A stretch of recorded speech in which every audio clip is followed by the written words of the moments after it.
वालेकुम रहमतुल्लाहि व बरकातुहू। दोस्तों, मैं मोहम्मद मुदस्सिर खान उम्मीद करता हूँ कि आप खैरियत से होंगे। हमारा जो नेक्स्ट लेक्चर है वो है प्रेजेंट इंडेफिनेट टेंस। उसकी डेफिनेशन करेंगे, उसके बाद प्रेजेंट कंटिन्यूअस, उसके बाद प्रेजेंट परफेक्ट और उस लास्ट में करेंगे प्रेजेंट परफेक्ट कंटिन्यूअस। जिस तरह आपको पता है कि हमने कहानी का एंड किया था टेंसेज के 3 बेटों पर, प्रेजेंट, पास्ट और फ्यूचर, और उसके बाद उनके 4 बच्चे जिनका उन्होंने सेम नाम रखा था। तो आज हम पहले बच्चे का करेंगे जो कि प्रेजेंट इंडेफिनेट टेंस है। आज आपको इसकी डेफिनेशन बताऊंगा। अगर आपके पास नोट पैड और पेंसिल की सहूलत मौजूद नहीं है तो प्लीज़ आप कोशिश करें कि अपने साथ एक नोट पैड और साथ में पेंसिल रख लें, ताकि कोई भी ऐसी बात जो आपके माइंड में नहीं रह सकती तो आप उसको नोट पैड पर नोट कर लें। तो टाइम को ज़ाया किए बगैर स्टार्ट करते हैं कि प्रेजेंट इंडेफिनेट को उर्दू में क्या कहते हैं। प्रेजेंट इंडेफिनेट टेंस को उर्दू में हम कहते हैं फेल हाल मुतलक। आम जुबान में कि ऐसा वक्त जो चल रहा है, मीन्स हमारे जो लैंग्वेज उर्दू है इसके लिहाज से हमारे दादा परदादा, मतलब कि जो गुजर गए, उनको हम कहते हैं फेल माजी, मीन्स पास्ट। और जो वक्त हमारा चल रहा है, मतलब हमारी नस्ल जो चल रही है मौजूदा दौर में, उसको हम कहते हैं प्रेजेंट। और जो हमारी आने वाली नस्ल है उसके लिए हम यूज करते हैं फ्यूचर। प्रेजेंट, पास्ट, फ्यूचर की डेफिनेशन मैंने आपको बता दी। तो आज हम कर रहे हैं प्रेजेंट इंडेफिनेट, मतलब कि हमारी जो मौजूदा नस्ल चल रही है उसको कहते हैं फेल हाल मुतलक। फेल हाल मुतलक की अगर हम उर्दू में डेफिनेशन करें तो वो उर्दू का फिक्रा जिसके आखिर में ता है, ती है, ता हूं, ते हैं वगैरह आ जाता है। कोई भी ऐसा जुमला जिसके लास्ट में ता है, ती है, ता हूं, ते हैं वगैरह आ जाता है, तो आपने समझ लेना है कि ये प्रेजेंट इंडेफिनेट टेंस की पहचान है।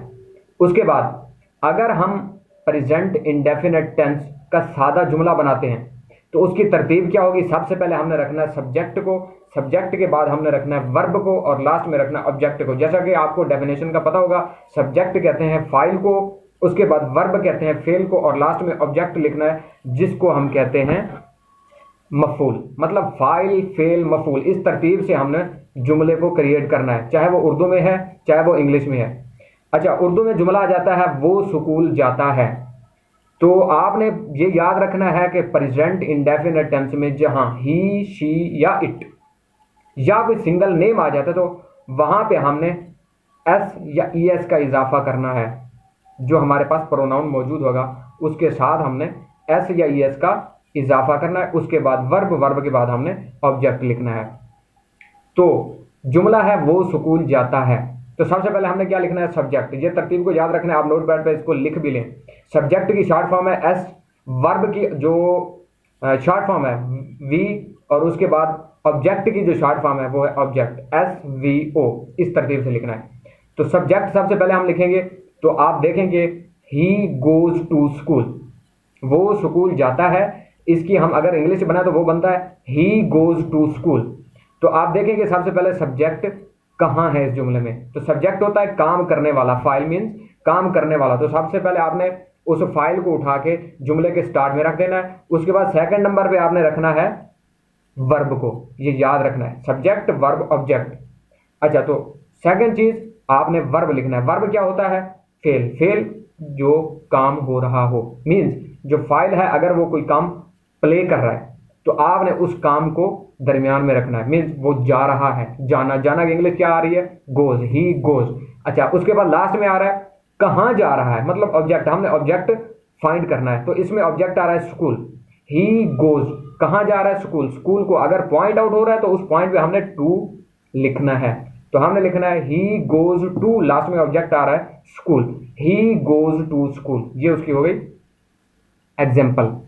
तो प्रेजेंट इंडेफिनेट की पहचान क्या हो गई कि उर्दू फिक्रे के आखिर में ता है, ती है, ताऊ, ते हैं वगैरह आता है। उसके बाद हमने तरतीब किस तरह से लिखनी है, सबसे पहले सब्जेक्ट लिखना है, उसके बाद वर्ब लिखना है, उसके बाद ऑब्जेक्ट लिखना है। इसी तरह हमारे पास कोई भी जुमला आ जाता है तो हमने सेम तरीके से उसको लिखना है। उसके बाद आ जाता है प्रेजेंट इंडेफिनेट टेंस में कोई नेगेटिव जुमला, मीन्स जिसमें इनकार किया जाए, मनफी जुमला, नेगेटिव सेंटेंस। तो नेगेटिव सेंटेंस उसकी उर्दू में पहचान क्या है कि अगर कोई भी जुमला जो आम जुमला है, मतलब कि सीधा जुमला, हमने उसमें इनकार कर देना है। मतलब मैं स्कूल जाता हूं, इसका इनकारी जुमला क्या होगा, मैं स्कूल नहीं जाता, नेगेटिव जुमला। उसके बाद मैं पढ़ता हूं, मैं नहीं पढ़ता, हम खेलते हैं, हम नहीं खेलते, वो जाते हैं, वो नहीं जाते, वो कपड़े धोती है, वो कपड़े नहीं धोती है। मतलब उसमें ऐसा जुमला जहां पे इनकार किया जाता है तो उस जुमले को हम कहते हैं मनफी जुमला। किसी भी बात से, किसी भी काम से अगर इनकार किया जाता है उसको कहते हैं नेगेटिव सेंटेंस। अगर नेगेटिव सेंटेंस हम प्रेजेंट इंडेफिनिट टेंस का बनाते हैं तो उसकी तरतीब क्या होगी? अच्छा, जब हम नेगेटिव सेंटेंसेस या इंटेरोगेटिव सेंटेंसेस मींस सवालिया सेंटेंसेस और उसके बाद जो नेगेटिव मनफी सेंटेंसेस, ये जुमले जब हम बनाएंगे तो प्रेजेंट इंडेफिनिट टेंस के अंदर हमने डू और डज का इस्तेमाल करना है। सबसे पहले आप ये दो चीजें नोटपैड पे लिख लें कि डू का इस्तेमाल कहां होगा और डज का इस्तेमाल कहां होगा। तो डू का इस्तेमाल होगा जितने भी प्लूरल्स होंगे उनके साथ हमने डू का इस्तेमाल करना है। अगर हमारे पास ही, शी, इट ये तीनों सिंगुलर हैं, ही, शी, इट, उसके बाद कोई सिंगल नेम आ जाता है तो इसके साथ हमने डज का इस्तेमाल करना है। अदरवाइज अगर आई आ जाता है तो उसके साथ हमने डू का इस्तेमाल करना है। इसको माइंड में रखना है, इसको नोटपैड पर भी नोट कर लें। अच्छा, अब इसकी तरतीब क्या होगी? इसकी तरतीब ये होगी, हमने सादा जुमला बनाया था ही गोज टू स्कूल, तो हमने यहां पे गो लिखना है, लेकिन इसके साथ जो हमने ईएस का इजाफा किया था वो हमने डू के साथ कर देना है। मींस अगर हम लिख रहे हैं ही गोज टू स्कूल तो हमने लिखना है he does not go to school. उसके बाद इंटेरोगेटिव जुमला है तो जो हमने हेल्पिंग वर्ब नेगेटिव में सेकंड पार्ट में लगाया था, सेकंड थिंग, तो हमने उसको वहां से निकाल के स्टार्ट में लिख देना। मींस हमारा जुमला था ही गोज टू स्कूल, तो हमने गोज की जगह पे डज लिखा था, he does not go to school. तो दोबारा हमने गोज नहीं लिखना क्योंकि हमने ईएस का इजाफा हेल्पिंग वर्ब के साथ कर दिया। जब हेल्पिंग वर्ब के साथ हमने एसईएस का इजाफा कर दिया तो फिर हमने एसईएस का इजाफा मेन वर्ब के साथ हरगिज नहीं करना, ठीक है। उसके बाद इंटेरोगेटिव जुमला आ जाता है तो वही डज जिसको हमने इस्तेमाल किया था नॉट के साथ, उसको बाहर निकाल देंगे, नॉट को ऑटोमेटिकली खत्म कर देंगे, तो हमारा जुमला बनेगा does he go to school. ध्यान रखना है कि दोबारा जब हम मेन वर्ब को लिखेंगे तो मेन वर्ब के साथ हमने एस या एस का इजाफा बिल्कुल नहीं करना। क्यों? क्योंकि हमने हेल्पिंग वर्ब के साथ एस या एस का इजाफा कर दिया है।